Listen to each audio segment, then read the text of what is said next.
ఈ రవి భగవానుడు కర్కాటక రాశిలో జలరాశిలో మిత్రస్థానంలో వ్యయంలో ఉండగా ఈ ఆదివారం అమావాస్య పుష్యమి నక్షత్రం, ఈ పుష్యమి నక్షత్రంలో కర్కాటక రాశిలోనే ఉండడం, కర్కాటక రాశిలోని రవి సంచారం చేయడం వలన తెల్ల జిల్లేడు యొక్క వృక్షాన్ని చుట్టూ ప్రదక్షిణ చేయడం, ఆ వేర్లు తీసుకొని వచ్చి సింధూరణ పూసి ఇంట్లో పెట్టుకొని ఒక లక్ష్మీ గణపతి తంత్ర వరసిద్ధి మహాగణాధిపతి హోమం చేసుకోవడం, ఇంటికి గుమ్మడికాయ పగలగొట్టడం, ఇంటికి కట్టుకోవడం వలన ప్రభుత్వ ఉద్యోగ ప్రయత్నం చేసే వారికి చాలా మంచి కాలము.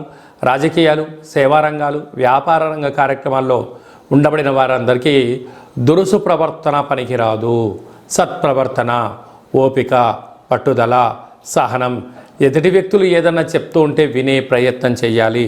తొందరపాటు నిర్ణయంగా ఏదైనా భావించినట్లయితే రాశాధిపతి వ్యయంలో ఉండడం వలన అనవసరమైన ఖర్చులు, పోలీస్ స్టేషన్లు,